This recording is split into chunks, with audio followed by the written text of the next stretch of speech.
नमस्कार, स्वागत है आपका बिहार समाचार में। बिहार में जहरीली शराब से लगातार लोगों की मौत हो रही है और मुख्यमंत्री नीतीश कुमार जी 16 नवंबर को समीक्षा बैठक करने वाले हैं, लेकिन पप्पू यादव ने बड़ा ऐलान कर दिया है। पप्पू यादव का कहना है कि ये लोग क्या समीक्षा बैठक करेंगे, असली गुनहगार तो यही लोग हैं। साथ ही पप्पू यादव ने कहा कि विपक्ष बार बार शराबबंदी को लेकर हमलावर है, लेकिन विपक्ष भी शराब के मामले में संलिप्त है। विपक्ष के नेताओं की कई फैक्ट्रियां हैं बिहार में जहरीली शराब की। पप्पू यादव ने बड़ा खुलासा और आरोप लगाते हुए कहा है कि बिहार में जहरीली शराब की फैक्ट्रियां सत्ता पक्ष और विपक्ष दोनों ही नेताओं के साथ है।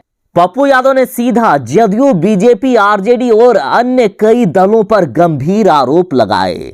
पप्पू यादव ने सीधा कहा है कि ये नेता जनता को बुड़बक बना रही है, जनता को ठग रही है, दिखावा कर रही है जनता के सामने कि हम जनता के पक्ष में हैं, लेकिन असलियत में इन नेताओं की बिहार में कई जहरीली शराब की और शराब की फैक्ट्रियां हैं। पप्पू यादव ने सबका भंडाफोड़ कर दिया है। ना ही तेजस्वी यादव को छोड़ा गया है, ना ही नीतीश कुमार जी को और ना ही बीजेपी के अन्य नेताओं को। पप्पू यादव ने दावा किया है कि नेताओं और पुलिस के संरक्षण में खुलेआम जहरीली शराब बिहार में बिक रही है। बिहार में जो शराब बिक रही है इसमें नेता लोग मिले हुए हैं। नेता लोग और पुलिस के संरक्षण से बिहार में लोग मारे जा रहे हैं। तो वहीं पप्पू यादव ने कहा है कि बिहार में शराबबंदी तो फेल है ही। नीतीश कुमार जी का फैसला बिहार में फेल हो रहा है, शराबबंदी फेल हो रहा है और इसे फेल करने में बीजेपी सबसे ज्यादा गुनहगार है। पप्पू यादव ने कहा है कि बीजेपी के नेताओं की वजह से बिहार में फेल हो रही है शराबबंदी कानून। पप्पू यादव बोले कि बिहार बीजेपी के प्रदेश अध्यक्ष और नेता शराबबंदी के फेल होने का ठिकरा मुख्यमंत्री नीतीश कुमार पर फोड़कर शराब कारोबारियों के साथ मौज कर रहे हैं। पप्पू यादव बोले कि बिहार बीजेपी के प्रदेश अध्यक्ष यानी संजय जायसवाल के साथ बिहार के शराब माफिया घूमते नजर आते हैं। यही वजह है कि वो शराबबंदी कानून पर विचार करने की मांग कर रहे हैं। तो वहीं पप्पू यादव बोले कि सत्ता पक्ष और विपक्ष के नेताओं की बिहार में कई शराब की फैक्ट्रियां हैं। तो वहीं पप्पू यादव ने तेजस्वी यादव को भगोड़ा कह दिया कि उनका बिहार संकट में है। बिहार में जहरीली शराब से लगातार लोग मारे जा रहे हैं और खुद उनके ही जिला में लोग लगातार मर रहे हैं, लेकिन तेजस्वी यादव को इनसे फर्क नहीं पड़ता है। वो तो भगोड़ा है, दिल्ली भाग गए हैं। उनके जिले की, उनके बिहार की नेता त्राहिमाम कर रही है, अपने नेता को बुला रही है, लेकिन वे काहे लाएंगे, उनको क्या फर्क पड़ता है, वे तो दिल्ली में जाकर बैठे हैं। और साथ ही पप्पू यादव ने कहा कि बिहार के विपक्ष के कई नेता शराब माफिया के साथ चलता है। शराब का पैसा विपक्ष के घर में जाता है। चाहे सत्ता पक्ष के लोग हो या विपक्ष के लोग, दोनों ही बिहार में शराबबंदी की धज्जियां उड़ा रहे हैं, शराब का खेल खेल रहे हैं और बेचारी जनता इसमें मारी जा रही है। पप्पू यादव बोले कि सत्ता पक्ष से ज्यादा विपक्ष के लोग अरबों रुपए के शराब के खेल में शामिल हैं। तो वहीं पप्पू यादव ने चेतावनी दी, कहा कि आने वाले दिनों में मुख्य विपक्ष के बहुत सारे लोग जल्द ही शराब के मामले में गिरफ्तार होंगे, वे जेल में होंगे। तो वहीं पप्पू यादव ने बीजेपी अध्यक्ष संजय जायसवाल पर भी शराब माफिया से मिलीभगत का आरोप लगाया और कहा कि उनका चरित्र दोहरा है, वे बिहार की जनता को ठग रही है। पप्पू यादव बोले कि राज्य में विधि व्यवस्था चौपट हो गई है, हर तरफ अपराधियों का तांडव है। बिहार में शराब माफिया और भू माफिया का राज है। तो वहीं पप्पू यादव बोले कि विपक्ष वाले सिर्फ दिल्ली में बैठकर ट्वीट कर रहे हैं, घर में ही बैठकर लोगों की मौत का तमाशा देख रहे हैं। उन्होंने कहा यदि बिहार के विपक्ष को बिहार की चिंता है तो वे सड़कों पर क्यों नहीं उतरता है, सिर्फ ट्विटर पर ही क्यों सक्रिय रहता है। तो वहीं पप्पू यादव ने सारे शराब माफिया का भंडाफोड़ करते हुए कहा कि 65 शराब माफियाओं की हमने लिस्ट जारी कर दी है। सरकार को यदि दम है, सरकार में हिम्मत है तो इन पर कार्रवाई करके दिखाए। और जैसे कि लगातार बिहार में जहरीली शराब से मौत के आंकड़े बढ़ते ही जा रहे हैं, मुजफ्फरपुर में फिर से कई लोगों की मौत हो गई है, तो इन सब पर पप्पू यादव ने कहा है कि सरकार नपुंसक बन गई है। बीजेपी के प्रदेश अध्यक्ष संजय जायसवाल खुद शराब माफिया विजय गुप्ता के साथ घूमते हैं, ये लोग क्या शराबबंदी पर रोक लगाएंगे।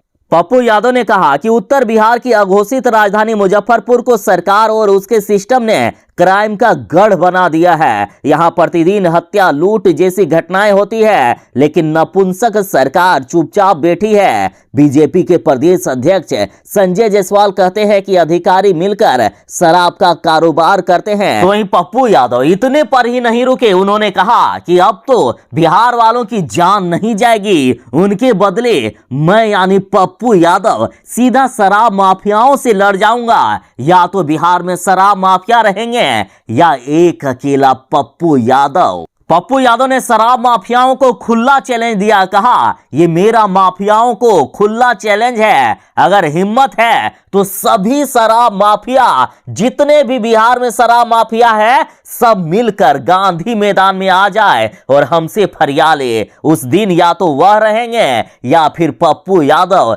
एक एक करके चुन चुन के मारूंगा शराब माफियाओं को। पप्पू यादव ने कहा कि मुजफ्फरपुर के सांसद समेत सभी विधायकों और जनप्रतिनिधियों का जवाबदेही तय होना चाहिए। साथ ही पूरे बिहार के जनप्रतिनिधियों का जवाबदेही तय होना चाहिए, सभी अधिकारियों का जवाबदेही तय होना चाहिए। और यदि किसी के जिले में, किसी के क्षेत्र में शराब पकड़े जाते हैं तो सबसे पहले उन अधिकारियों, उन जनप्रतिनिधियों पर कार्रवाई होना चाहिए, उनको पकड़ना चाहिए पहले कि आपके जिले में, आपके क्षेत्र में कहां से शराब आ गया, सबसे पहले उन पर कार्रवाई हो, तब बिहार सुधर पाएगा।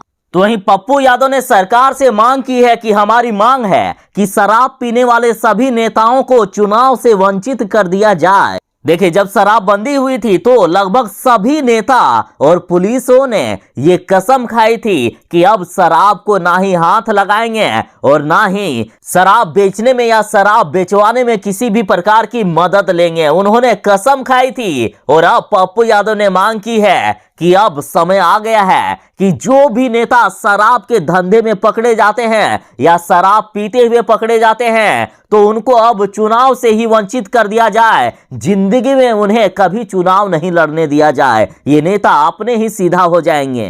देखिए, बिहार में आए दिन कई नेता शराब पीते हुए पकड़े जाते हैं, तो वहीं शराब के नशे में भी कई नेता पकड़े जाते हैं, कई तो पार्टी करते हुए पकड़े जाते हैं। तो इन सब पर पप्पू यादव ने बड़ी मांग कर दी है कि यदि ऐसा हुआ तो इन्हें अब चुनाव ही लड़ने नहीं दिया जाए, इनको पूरी तरह से बैन कर दिया जाए। साथ ही पप्पू यादव ने कहा है कि बिहार सरकार शराब बेचने वाले सभी व्यक्तियों का आधार कार्ड को ही निरस्त कर दे, उनको बिहार से ही निकाल दे। ऐसे लोग आखिर क्या करेंगे? वे देशद्रोही का काम कर रहे हैं, जनता को मार रहे हैं, शराब बेच रहे हैं। मतलब एक ऐसा राज्य जहां शराब बंद है, वहां पर यदि कोई शराब बेच रहा है तो उनको क्या छोड़ना चाहिए? पप्पू यादव कहीं ना कहीं इस ओर कह रहे हैं कि इनको घसीट घसीट कर मारना चाहिए। उन्होंने तो खुला चैलेंज दे दिया है कि आ जाइए गांधी मैदान में, हमसे फरिया लीजिए। या तो अब पप्पू यादव रहेंगे या फिर शराब माफिया। तो ये थी फिलहाल तक की कुछ बड़ी खबरें। और हाँ, जो लोग वीडियो को अभी तक लाइक नहीं किए हैं, कृपया वीडियो को एक लाइक अवश्य कर दीजिएगा। आपका लाइक करना ही हमारी मेहनत का फल होता है। तो चलिए मिलते हैं बस थोड़ी ही देर में एक नई अपडेट के साथ, नई खबरों के साथ। तब तक के लिए दीजिए इजाजत। बाय। जय हिंद, भारत माता की जय। घर में रहें, सुरक्षित रहें।